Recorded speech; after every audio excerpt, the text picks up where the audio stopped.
Assalamu alaikum wa rahmatullahi wa barakatuhu. Alhamdulillahi rabbil alamin, wassalatu wassalamu ala rasulillah wa ala alihi wa sahbihi wa man walah, amma ba'du. Mushahiduna alkiram, ndugu wapenzi watazamaji, tunakutana kwa mara nyingine katika darsa zetu za mustalahul hadith katika kitabu chetu Taisiru Mustalahil Hadith, na leo tunaiangazia topic inayosema auhal asanid katika mlango wa dhaifu. Auhal asanidi ni nini? Wanawazuoni wanatuambia ni adhafu salasilil isnad fi ilmi alhadith, ni ile hadithi yenye njia dhaifu zaidi, yani ni ile sanadi yenye njia dhaifu zaidi katika ilmu ya hadithi.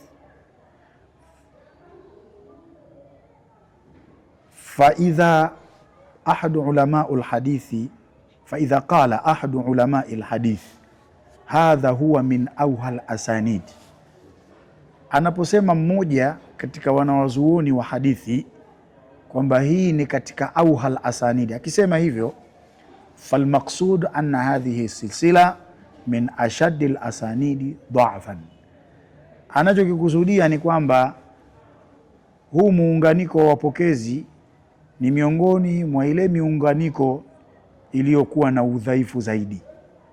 Fala yu'tamadu alaiha, haitakiwi kutegemewa fi ithbati al-hadithi, katika kuthibitisha hadithi. Hiyo ndio maana ya auhal asanidi.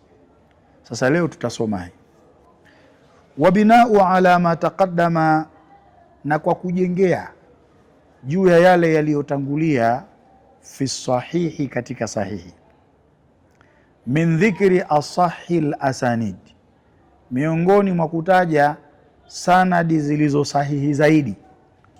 Faqad dhakara al-ulamau fi bahathi dhaif, kwa hakika wametaja wanawazuoni katika mlango wa dhaifu, ma yusamma bi auhal asanidi, kitu kinachoitwa auhal asanidi. Yani wanawazuoni katika mlango wa dhaifu hawakuacha kutaja kitu kinachoitwa auhal asanidi, yani ni miongoni mwa hadithi dhaifu.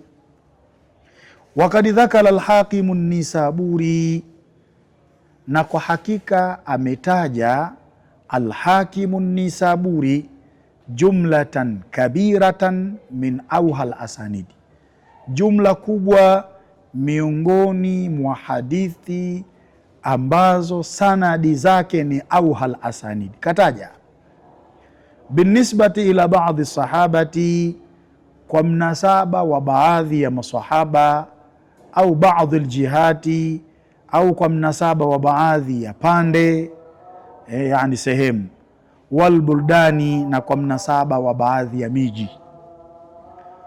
Wa adhkuru ba'dha al-amthila, na nitataja baadhi ya mifano, min kitabi al-Hakimi wa ghairihi, kutoka katika kitabu cha Hakim na vitabu vya wengine. Nitataja baadhi ya mifano.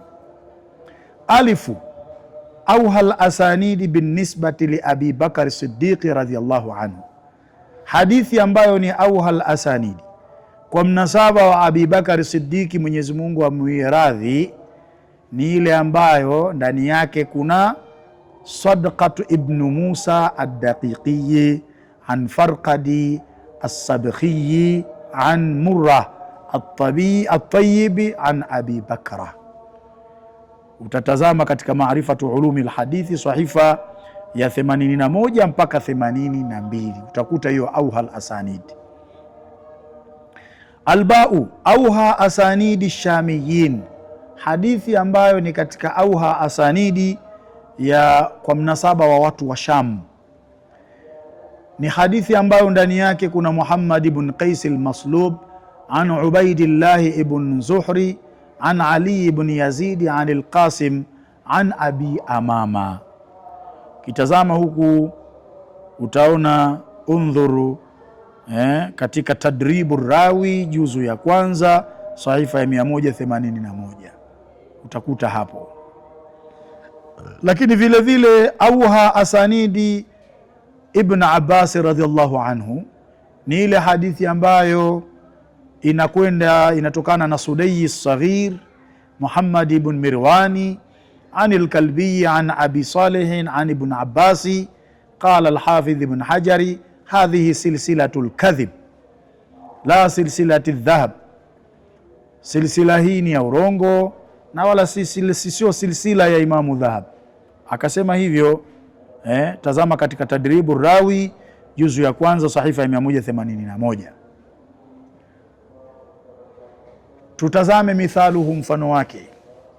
Ma akhrajahu Tirmidhi min tariki Hakimu al-Athram, ni ile hadithi aliyoikhariji Imamu Tirmidhi kutokana na njia ya Hakimu al-Athram an Abi Tamima al-Hujaimi, kutoka kwa Abi Tamima al-Hujaimi an Abi Huraira, kutoka kwa Abi Huraira an nabii sallallahu alayhi wasallam, kutoka kwa Mtume sallallahu alayhi wasallam qala, amesema man ata haidhan au imra'atan fi duburiha, yeyote atakayemwendea mwanamke mwenye hedhi au akamwendea mwanamke kwenye utupu wake wa nyuma, au kahina, na wakamwendea kohani kwa ajili ya kwenda kutazamia, faqad kafara bima unzila ala Muhammad, basi kwa hakika mtu huyo atakuwa ameyakufuru yale yaliyoteremshwa kwa Mtume Muhammad sallallahu alaihi wasallam.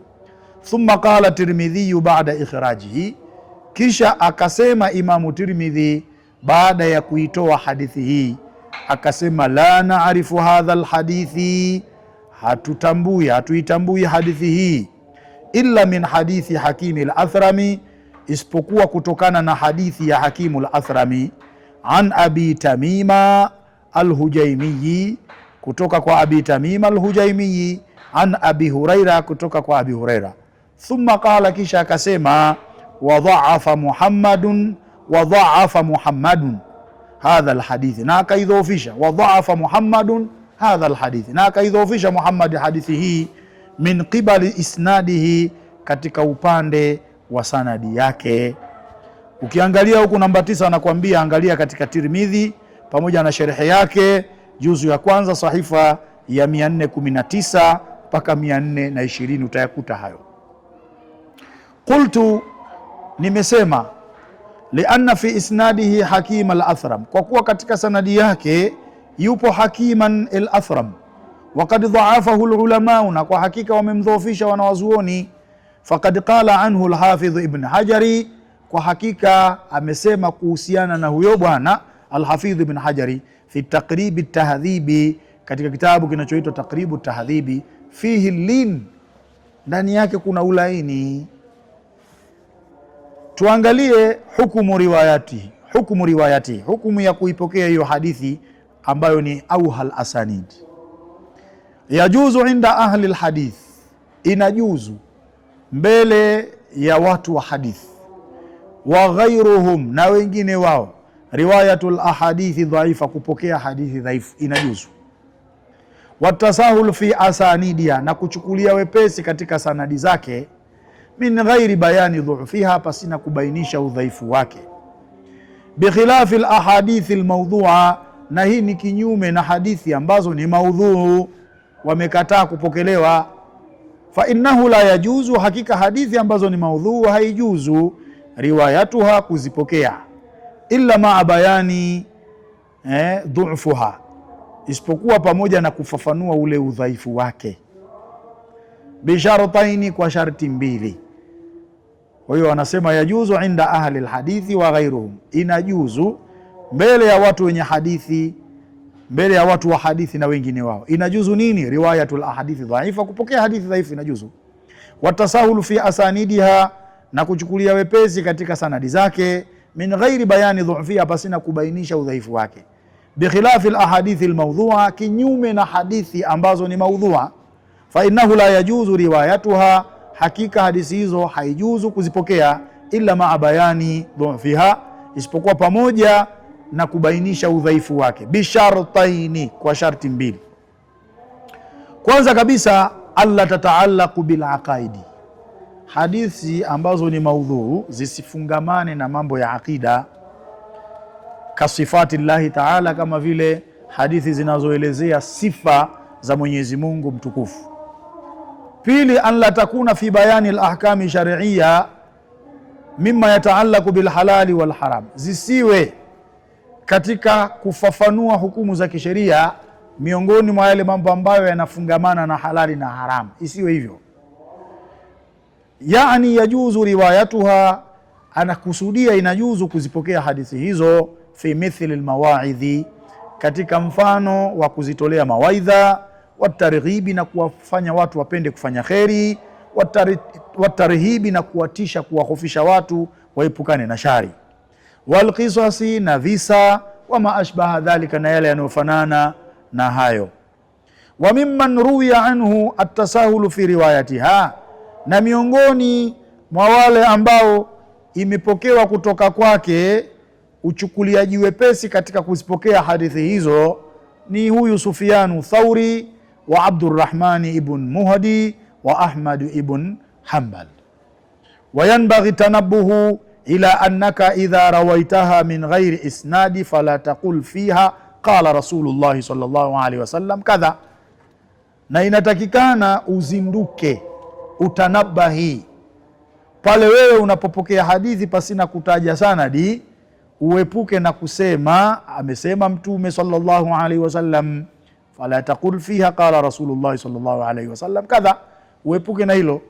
Wa innama taqulu, na hakika si vinginevyo unatakiwa useme ruwiya an Rasulillahi sallallahu alaihi wasallam kadha, uweke ile majhul ile mabniyu lilmajhul ile, uweke imepokewa kutoka kwa Mtume sallallahu alaihi wasallam kadha, au balaghana anhu kadha, au ili tufikia habari kutoka kwake yeye ya jambo kadhaa, wama ashbaha dhalika, na yale yanayofanana na hilo, lialla tujzama binisbati dhalika alhadithi lirasuli, ili pasija pakapitishwa uamuzi wa mkato kwa mnasaba wa hadithi hiyo kwa ajili ya Mtume sallallahu alaihi wasallam.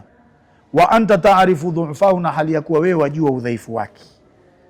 Sasa tutazame hukumu la amali bihi, hukumu ya kuifanyia kazi hadithi kama hiyo. Hukumu yake nini katika kufanyia kazi hadithi kama hiyo? Ikhtalafa alulama fi al-amali bil hadithi dhaif, wamekhtalafiana wanawazuoni katika kuifanyia kazi hadithi dhaifu. Walladhi alayhi jumhuru ulama, na ile kauli ambayo wamekwenda nayo jamhuri ya wanawazuoni, annahu yustahabu al-amalu bihi, ya kwamba hadithi dhaifu imefanywa kuwa ni mustahabu kuifanyia kazi, fi fadhaili al-a'mali, katika kuelezea fadhila za matendo, lakin bishurutin thalatha, lakini kwa masharti matatu.